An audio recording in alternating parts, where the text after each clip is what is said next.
அன்பு உறவுகளுக்கு இனிய வணக்கங்கள். இன்றைய பதிவுல தனுசு ராசி அன்பர்களுக்கு நீங்க வேண்டிய வரத்தை அள்ளி கொடுக்கும் அதிர்ஷ்ட தெய்வம், உங்க ராசிக்கு யோக பலன்கள் செய்யக்கூடிய தெய்வம் எந்த தெய்வம், எப்படி நீங்க வழிபாடு செய்யணுங்கிறத இந்த பதிவுல தெளிவாகவும் விரிவாகவும் பார்க்க போறோம். கொஞ்சம் கூட வீடியோவை ஸ்கிப் பண்ணாம முடிஞ்ச வரைக்கும் முழுமையா பார்க்க முயற்சி செய்யுங்க. வாங்க வீடியோக்குள்ள போலாம். வீடியோல சொல்லக்கூடிய பலன்கள் ஆண் பெண் இருபாலருக்கும் பொருந்தக்கூடிய பலன்கள். நம்ம வழிபடுறதுக்கு நிறைய தெய்வங்கள் இருக்காங்க. குலதெய்வம், இஷ்ட தெய்வம், இப்படி நிறைய தெய்வங்கள் இருக்கு. இஷ்ட தெய்வம்ங்கிறது நம்ம விரும்பி இஷ்டப்பட்டு வழிபாடு செய்யக்கூடிய தெய்வம். நம்ம விரும்பி வழிபட்டதனால கொடுக்கக்கூடிய தெய்வம் இஷ்ட தெய்வம். ஆனா குலதெய்வம் அப்படி கிடையாது.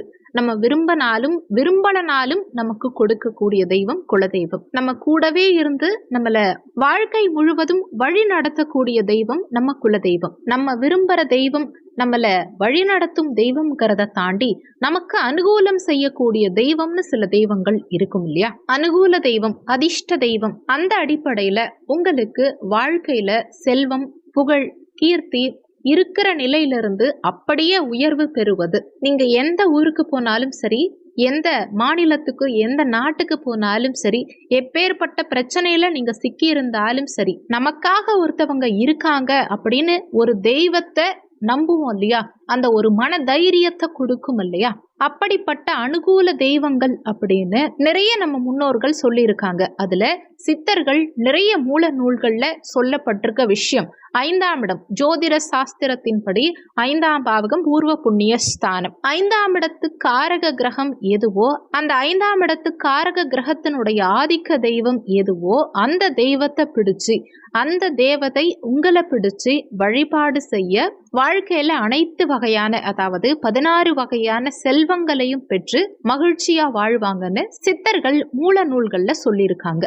தனுசு ராசியை பொறுத்த வரைக்கும் மூலம் 1, 2, 3, 4ஆம் பாதங்கள், பூராடம் 1, 2, 3, 4ஆம் பாதங்கள், உத்திராடம் 1ஆம் பாதத்தை உள்ளடக்கியது தனுசு ராசி. தனுசு ராசிக்கு அதிபதி குரு பகவான். தனுசு ராசி அன்பர்கள் நான் கஷ்டப்பட்டு ஜெயிக்கணும்னு நினைப்பாங்க. எதுவுமே எனக்கு ஈஸியா வேண்டான்னு நினைப்பாங்க. நான் கஷ்டப்படாத வெற்றி எனக்கு தேவையில்லைன்னு யோசிப்பாங்க. என்ன பிரச்சனை வந்தாலும், எத்தனை தடை வந்தாலும் அந்த வெற்றியை ரசிக்கும் சுவாரஸ்ய குணம் தனுசு ராசி அன்பர்களுக்கு இருக்கும்.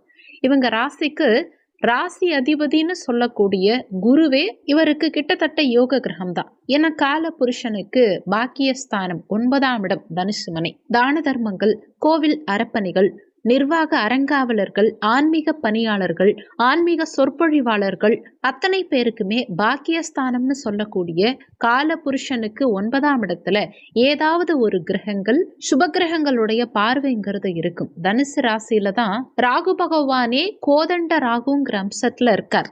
ராவணனை வதம் செய்வதற்காக ராகு பகவான் தனுசுல இருந்து அதை பயன்படுத்தியதா வரலாற்று புராணங்கள்ல சொல்லப்பட்டிருக்கு. இந்த ராசிக்காரர்களுக்கு எந்த சுவாமி படம் வீட்டில் இருந்தா நல்லது நடக்கும். ஒரு சொந்த பந்தத்துல யாராவது ஒருத்தவங்க நம்ம வீட்டுல கூட இருந்து, நான் இருக்கேன், உற்ற தோழனா நண்பனா உனக்கு எப்பவும் கூட இருந்து உதவுறதுக்கு நான் இருக்கேன்னு சொல்றதுக்கு ஒரு தெய்வம் தனுசு ராசி அன்பர்களுக்கு இருக்கு. அவங்க படம் உங்க பூஜை அறையிலையோ உங்க பாக்கெட்லயோ இருந்தாலே அவ்வளவு ஒரு செல்வ செழிப்பும் ஆரோக்கியமும் தனுசு ராசி அன்பர்களுக்கு கிடைக்கும். பொதுவாகவே எல்லோருக்கும் செல்ல பிள்ளை முருகப்பெருமான் தான்.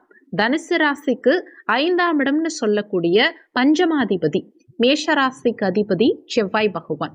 செவ்வாய்க்கு அதிதேவதை முருகப்பெருமான். அனுகூல தெய்வம் தனுசு ராசி அன்பர்களுக்கு முருகப்பெருமான் தான். முருகப்பெருமான் பல்வேறு ரூபங்கள்ல அறுபடை வீடுகள்ல இருந்தாலும் கூட தனுசு ராசிக்கு மேஷம் குரு சம்பந்தப்பட்ட அமைப்பு, குருவும் செவ்வாயும் சம்பந்தப்பட்ட அமைப்புங்கிறதுனால பழனி ஸ்தலத்தில் இருக்கக்கூடிய முருகப்பெருமான், அங்கிருக்கக்கூடிய சித்தர் போகர், இந்த 2 பேருடைய படமும் இவங்க பூஜை அறையில கண்டிப்பா இருக்கணும். பழனி முருகப்பெருமானுடைய படமும், தண்டாயுத பாணியின் படமும், போகருடைய படமும் தனுசு ராசி அன்பர்களுடைய பூஜை அறையில அவசியம் இருக்கணும். சிவப்பு நிற மலர்களால இவங்களை நீங்க அர்ச்சனை பண்ணி வழிபாடு செஞ்சுட்டு வரதுனால மிகப்பெரிய நற்பலன்கள், வெற்றி வந்து குவியும். சொல்லியிருக்கக்கூடிய பலன்கள் கோச்சார பலன்கள். இது வெறும் 20% தான் ஒர்க் பண்ணும். மீதி 80% உங்க சுய ஜாதகத்துல, ஜனன கால ஜாதகத்துல உங்களுக்கு என்ன தசாபுத்தி நடக்குது, தசாநாதனோ புத்திநாதனோ எங்க சஞ்சாரம் செய்யறாங்க, என்ன மாதிரியான சாரம் வாங்கியிருக்காங்க, இந்த மாதிரி நிறைய விஷயங்களை பொறுத்து 80% உங்க வாழ்க்கையில எல்லாமே நடக்கும். அதனால வீடியோல சொல்லி இருக்கிறது அப்படியே என் வாழ்க்கையில நடக்கும்னு நினைச்சு எதுவும் பயப்பட வேண்டாம். ஜாதகம் பார்க்கறதா இருந்தா வீடியோல ஜாதகம் பார்க்கன்னு கொடுத்திருக்க நம்பருக்கு வாட்ஸ்அப் பண்ணுங்க. இந்த வீடியோல உங்களுக்கு ஏதாவது சந்தேகம் இருந்தா கீழே இருக்க கமெண்ட் செக்ஷன்ல சொல்லுங்க. நன்றி. மற்றும் ஒரு நல்ல பதிவோடு மீண்டும் உங்களை சந்திக்கிறோம்.